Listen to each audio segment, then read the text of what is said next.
O nosso trabalho é sobre uma inteligência artificial capaz de realizar diagnósticos de Covid-19 utilizando apenas gravações de tosse. Nosso grupo é composto pelo Marco Antônio Silveira Souza Alves e por mim, Rafael Massone Gonçalves Barbosa. Então, com a pandemia que a gente está vivendo, todo mundo está lutando contra a ameaça do Covid-19. Diversas maneiras de combate ao vírus estão surgindo, buscando aliviar a humanidade dessa situação o quanto antes possível. Dentre essas inovações, alguns pesquisadores do MIT criaram uma forma de identificar indivíduos saudáveis de indivíduos assintomáticos através de gravações de tosses forçadas, via algum microfone comum, tipo de laptops ou de smartphones. Por mais que a pessoa assintomática não apresente nenhum sintoma da doença, a sua tosse pode ser discernida daquela de uma pessoa saudável por uma inteligência artificial capaz de avaliar diversos fatores diferentes que um ouvido humano é impossível determinar. Essa ideia ela surgiu quando diversos frameworks de IA que já estavam em desenvolvimento antes da pandemia estavam sendo treinados para diagnosticar possíveis casos de pneumonia, asma e, no caso do time do MIT, sinais de Alzheimer. Tudo através de gravações das tosses via telefone celular. Os pesquisadores eles observaram que tanto o Alzheimer quanto o Covid-19 provocavam alterações musculares no trato respiratório, e então eles tentaram adaptar o modelo existente. Portanto, quando a pandemia do Covid-19 iniciou, eles se perguntaram se era possível ou não utilizar o framework de IA de detecção do Alzheimer para detectar também o coronavírus. Então, com isso, o time criou um site em que qualquer pessoa poderia gravar uma série de tosses forçadas e preencher um formulário informando todos os sintomas que está apresentando, independente de ter o Covid-19 ou não. E também é possível informar se você foi diagnosticado do Covid-19 via um teste oficial, ou então por um médico que avaliou seus sintomas, ou se você também se autodiagnosticou positivo da doença. Também é possível informar seu gênero, posição geográfica, língua nativa, etc. O site em questão, quem quiser acessar e contribuir também a sua própria gravação, está aí, opensigma.mit.edu. Eu vou falar um pouco sobre a estrutura da inteligência artificial usada na detecção dos casos de Covid. É, Essa inteligência artificial, baseada no modelo usado na detecção de Alzheimer, ela é composta por três biomarcadores, sendo cada um deles uma rede neural de proposta geral, conhecido como ResNet 50.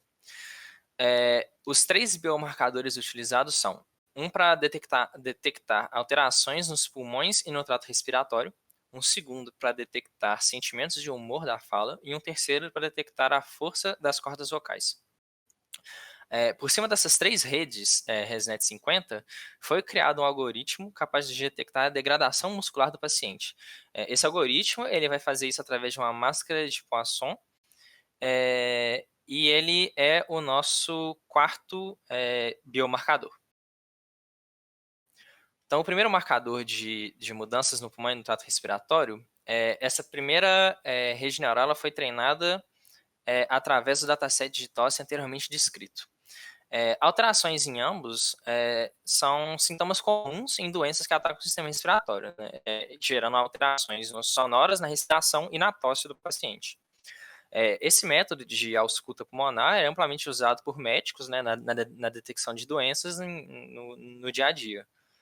E por conta disso, é um bioindicador comumente utilizado por IAs que fazem detecção de doenças do sistema respiratório, como dito anteriormente, IAs que detectam pneumonia, asma, etc. Então, os pesquisadores concluíram que era um biomarcador confiável também para a detecção do Covid-19.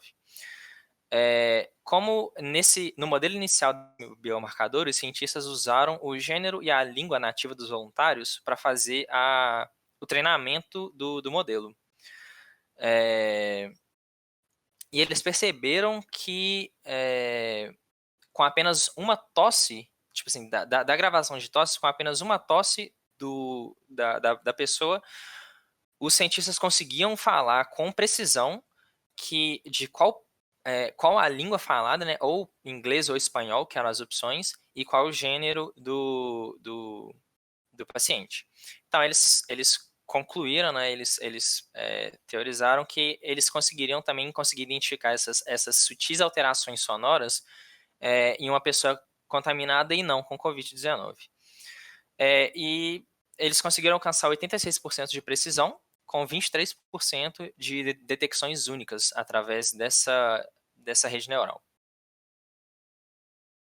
A segunda rede neural é para detecção de sentimentos, através de gravações de atores entoando frases neutro, calmo, feliz e triste. Os pesquisadores utilizaram esse biomarcador porque estudos mostram que pacientes da Covid-19 apresentam declínio cognitivo. Então, eles teorizaram que esse declínio cognitivo seria, né, levaria a alterações de sentimento, no sentimento e no humor dos pacientes.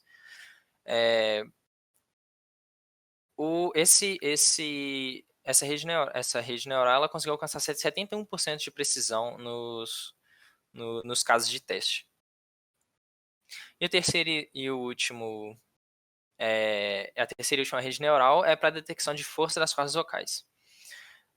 A força da corda vocal ela está diretamente relacionada com a fadiga vocal, um outro biomarcador clássico de doenças que afligem o sistema respiratório. Então, para isso, os pesquisadores treinaram a rede para buscar identificar mudanças em aspectos fundamentais da sonoridade das cordas vocais em uma fala contínua. E aí eles focaram em identificar o som universal do M, como na palavra them. É sabido que com fadiga vocal, esse som composto do them prolongado é prejudicado. E eles treinaram a rede neural usando mais de 100 horas de gravações de audiobooks e conseguiram alcançar 89% de precisão na detecção de COVID, com 19% de detecções únicas.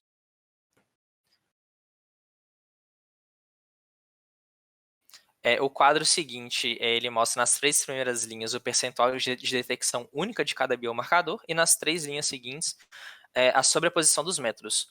Como os percentuais são muito baixos nas sobreposições, eles conseguiram mostrar o quão ortogonais entre si esses métodos são, né? Quão independentes eles são. Então, eu vou explicar um pouco sobre o conceito de ResNet 50, que, como a gente falou anteriormente, esse framework de IA do Covid-19 ele utiliza 3 redes neurais. Essas redes neurais são conhecidas como ResNet 50. O nome ResNet ele é uma abreviação de Residual Network. Portanto, como o nome sugere, essa rede ela vai introduzir um conceito de aprendizagem residual. O que acontece? Ao longo dos anos, as redes neurais convolucionais profundas elas revolucionaram a maneira como algumas tarefas, tipo classificação de imagens, são feitas. Porém, com os modelos com números cada vez mais elevados de camadas e com o propósito de realizar tarefas cada vez mais complexas, a gente chegou em um ponto em que treinar a rede se torna muito difícil e a eficácia pode até se tornar saturada, porque a informação que vem das camadas mais externas acaba se perdendo o quanto mais profundo ela vai. E esse problema é chamado de problema de degradação. E é esse o problema que a aprendizagem residual foi criada para resolver. Uma rede neural convolucional profunda normal, ela funciona de maneira geral com diversas camadas que são treinadas para realizar determinada tarefa, transmitindo a informação de uma camada para a outra de forma sequencial. Porém, isso pode gerar o problema de degradação. O que pode ser feito é adicionar alguns atalhos de camadas externas para camadas mais profundas diretamente, de forma que um neurônio na camada 5 ele esteja conectado com um neurônio na camada 40, diretamente, por exemplo. Pode ser qualquer par de neurônios em qualquer camada. Esse conceito de atalhos ou skip connections é capaz de resolver o problema da degradação e é o conceito por trás das redes residuais. A ResNet 50, que é utilizada nesse modelo, nada mais é do que uma rede residual, ou seja, é uma rede neural convolucional profunda adaptada com esses atalhos ou skip connections entre camadas de forma a tratar o problema da degradação. E esse número 50 ele é o número total de camadas do modelo. Então, o ResNet 100 ou o ResNet 101 teria 100 camadas ou 101 camadas. Vou explicar um pouco agora do modelo especificamente. O fluxo de execução dele é o seguinte. Primeiro, você obtém uma gravação de uma ou mais tosses. Depois, é realizado 2 passos de pré-processamento, de maneira a filtrar e separar o áudio em tamanhos iguais de 6 segundos. Depois, o output desse pré-processamento ele vai ser alimentado a uma CNN, e uma CNN ela é uma rede neural convolucional que é um tipo de rede neural que é muito utilizada em reconhecimento de imagem. Ela consegue realizar diversas tarefas e é muito adaptável. Ela é baseada na conexão dos neurônios em nossos cérebros, ou seja, possui conexões entre diversas camadas que é compostas por diversos neurônios. A informação passa da camada de input para uma camada hidden. Essa camada hidden ela pode ser composta por mais de uma camada e ela vai até a camada de output. Cada neurônio ele possui os pesos e os biases e o aprendizado se dá exatamente na variação da função desses pesos e biases via backpropagation. E o backpropagation, para quem não sabe, ele é basicamente uma forma de, quando você chega na camada de output e você vai obter a validação durante o treinamento, caso o resultado não seja o esperado ou esteja desviando um pouco mais do que você gostaria, você consegue repassar essa informação para as camadas anteriores, que é exatamente o backpropagation, para que da próxima vez os neurônios já estejam com pesos diferentes e biases diferentes, e aí você consegue corrigir esse erro obtido. E possíveis erros futuros também, né? Depois de alimentar esse pré-processamento na CNN, essa CNN ela é composta pelos três ResNet 50 e cada um desses ResNet 50 vai ser executado em paralelo, né? E aí o output desses três ResNet 50 vai ser concatenado também em paralelo para a gente obter já obter uma ideia geral do quão provável é daquele paciente estar com Covid-19 ou não. O fluxo que está aí na tela ele é o fluxo do modelo que possui a melhor performance, porque ele existe algumas outras etapas de pós-processamento também. Brevemente, depois de obter o output e concatenar os três outputs das três ResNet 50, você faz uma média que chama 2D Global Leverage Pooling.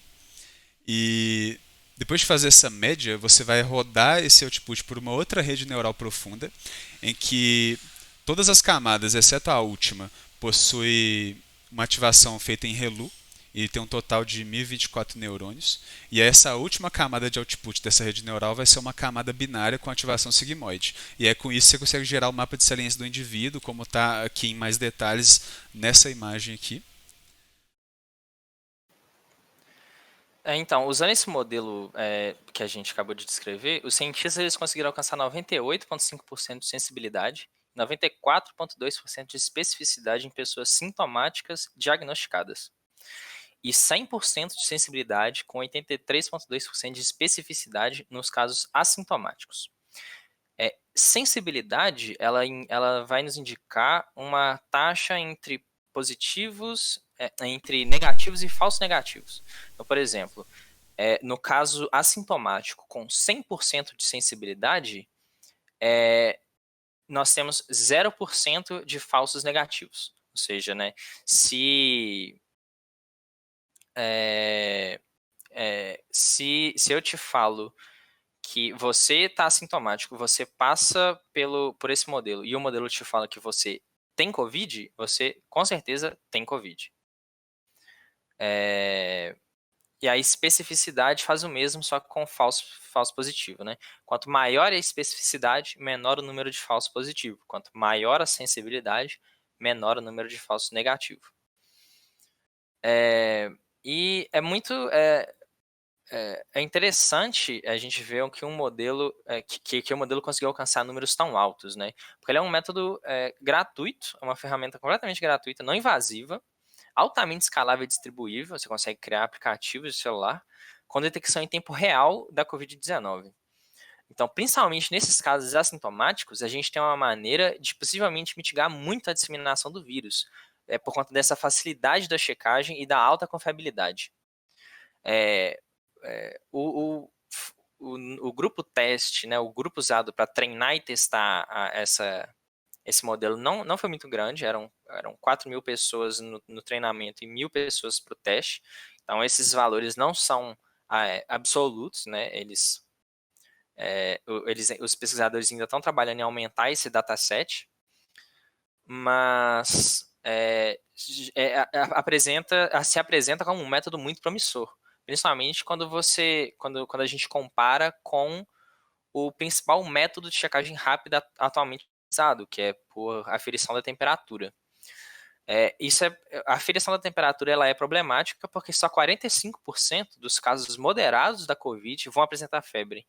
E isso corresponde a só 9% do total de casos.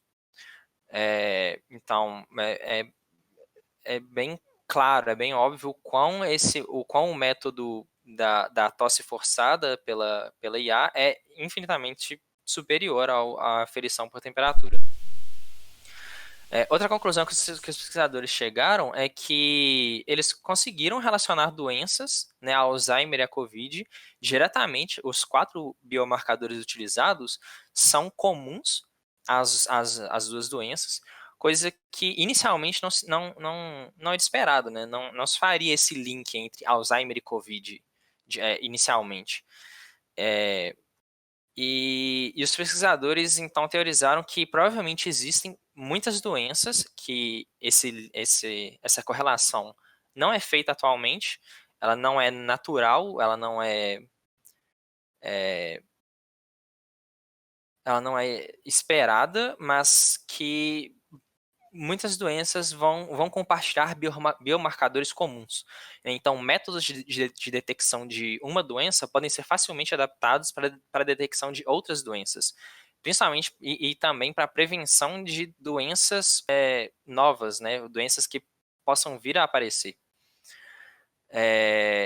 E sendo um método barato e de fácil aplicação e extremamente escalável, a gente espera que a criação e o uso de inteligências artificiais do tipo sejam cada vez mais aceitas e utilizadas pela população, né? Porque é uma ferramenta extremamente poderosa, extremamente escalável, versátil, e com o acesso que se tem hoje sei lá, um microfone, um computador, um smartphone, você consegue ter uma alta taxa de prevenção de doenças altamente infecciosas. O gráfico, essa tabela à esquerda, né, ela vai mostrar exatamente esses testes e essa taxa de sucesso, né, que é utilizado para calcular a sensibilidade e a especificidade, separado por sintomas ali.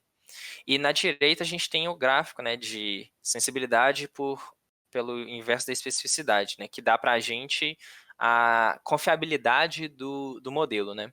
A linha azul é a confiabilidade do modelo da inteligência artificial, que tem 0,97% né, a área sobre a curva é 0,97, enquanto laranja são dos métodos clássicos para detecção do COVID. Quanto mais próximo de 1, maior a precisão do modelo. Quanto mais próximo de meio, pior a precisão do modelo. Então, a gente tem um modelo barato, né, gratuito, virtualmente gratuito, escalável, em tempo real, que apresenta uma confiabilidade inicialmente maior do que os métodos já existentes. Alguns links que a gente usou para fazer o trabalho, caso alguém queira aprofundar um pouco mais no assunto.